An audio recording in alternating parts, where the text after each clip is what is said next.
All right, okay. So the next thing we're talking about is the users of financial information. I remember saying earlier on that we have both external users and internal users. External users are those people are the users that are outside the organization itself, while internal users are those that are in within those are within the organizations, like the management, the board of directors, the employer, the employees. Okay, these are the internal users. While the external users are people like your customers, your suppliers, the government, financial analysts. Okay, all these people are external users. Now I'm talking about what they find or what really is important to them, what they look out for when they pick a financial information, they pick a financial statement. What are they really looking for? Now, I will start with the external users, or rather, start with the internal users. Now, the owner of the business, why does he want to know what's happening in his business? He wants to know because he has invested in that business. He wants to know, how is this business doing? Am I making profit? Am I making loss? So generally, he's going to look at every single information in the financial statement. Though every single information there is important to him, both the financial statement, the cash book, the balance sheet, yes, everything, the profit and loss account, or every account. Basically, they prepare 5 accounts. So the balance sheet, the income statement, the cash book, notes to the account, and statement of changes in equity. Now, all these accounts are very, very important. So the owner of the business will be interested in looking at all these accounts to see how is the business doing, what the financial health of this business. Can this business sustain? Can this business withstand the test of time? Is it going to collapse? How much liabilities am I owing? How much debt am I owing? Or how much debt am I expecting? And all that. So he needs all the information. So that is that. He needs everything. He can make decision. He can make decision because he's the owner of the business. He needs that information to be able to make decision. That is why you need information. Information enables us to make decision. So the owner of the business will require all the information in all the 5 books of account to be able to decide, to be able to monitor the progress of that business, to be able to decide, okay, what is my next move. Are we together? Now another user is the employee. The employee basically, even though he's there to work, but one of his primary objective why he went ahead to say, okay, I can do this job, because he wants to earn a living. And so his primary concern is, okay, this business, is it doing well? If it's doing well, is there a likelihood that my salary can be increased? Because that is his own reward for the work he has done. The other comes the reward, but from the employee point of view, he's looking at what is his take home pay.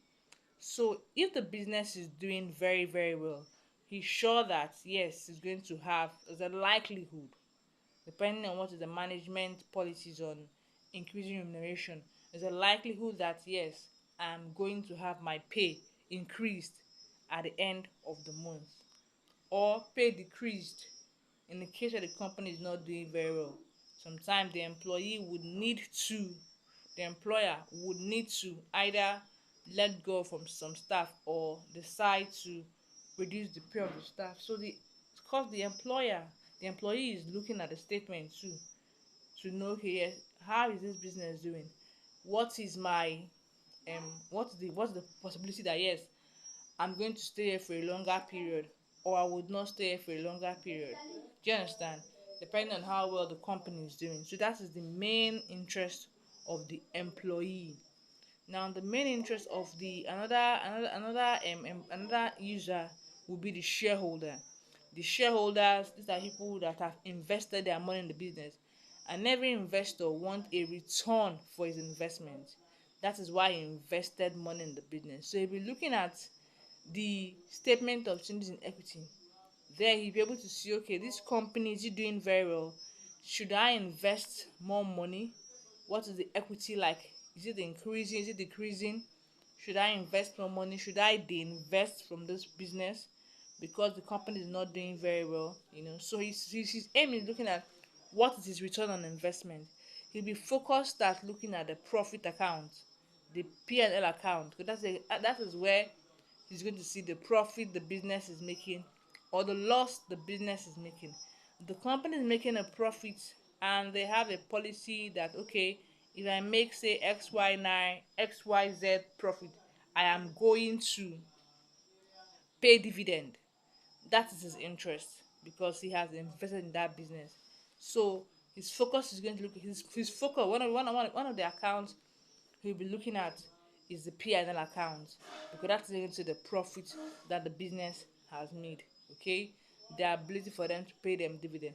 Now, one of these another stakeholder that I'm discussing now is the external stakeholders, people like the customers, the government, the supplier, financial analysts, regulatory bodies. Okay, now the government is basically interested in the ability of the company to pay tax, and so he'll be looking at the P&L account. Because the company makes high profit, there is every probability that they're going to pay more tax depending on the tax law surrounding that particular organization. So that is the major interest of the government. This company, how well is it doing? How much tax would come to my pocket? The same thing with every other regulatory body. Once, because there are levies that you must pay. We have education tax, we have um company income tax. So depending on the structure of the organization, every regulatory body be looking at, okay, what is coming in to us. Okay, yes, we have NSITF that is being paid, ECS that is being paid. So all these are regulatory bodies that monitor this company. Even pension, for instance, pension is something that will be expected to be paid, because as an employee, one of the benefits you stand to get from your employer, depending on the company, is if the company is going to pay pension.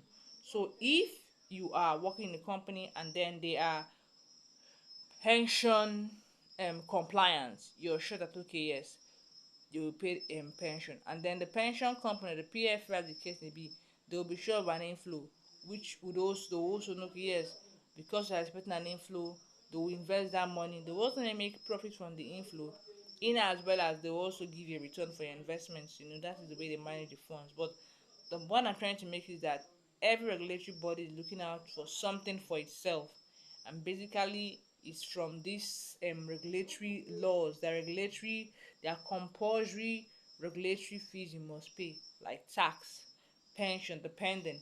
you know so those will be their main concern. Another external user is your customer. Your customer is interested in the quality of the service you are giving him. So if you are giving the customer a good service, the customer will be happy to pay more. He might not be basically interested in looking at your books, but his concern is the quality of the service you're giving him. Now, there are sometimes that company gives other reports beside the financial statement report. There, the customer could see the probability of the company either increasing the quality of the service that they will render. Those are the reports that the company that customers will be interested in looking at. You can also have potential investors as also another user. There are people that they are looking for companies that are doing well and they want to invest. And one way you can know a company is doing well is by looking at the financial accounts. You can see how well is this company doing. Okay, should I invest in this company? So these are another important user is the supplier. The supplier will be looking at the ability of the company to pay the debt, because when suppliers provide services, most times these companies might not have actual cash, so they give them those things on credit. And so the supplier will be interested in looking at, okay, can this company pay me my money? you know that would be something that will help me to say, okay, I can loan you or I can give you these goods and services on credit. Normally every supplier would give you goods and services if you have a relationship with them. There should be an existing relationship, but at the same time, in as much as there's a relationship, they would also want to see your books, and that would be something that could convince them and say, okay, yes, let me give this company these goods on credit. I can see that he's doing very well. I can see that his profit is getting higher compared to what it was last year. I can see that even though he owed say 10 million naira last year, the debt he owed has reduced to 3 million naira this year. So that means he has paid about 7 million. So it's a high probability that he's going to pay me my money soon if I give him these goods on credit. So these are the things that these various stakeholders, will be looking out for them to be able to decide their fate and decide, okay, should I continue with this business or not.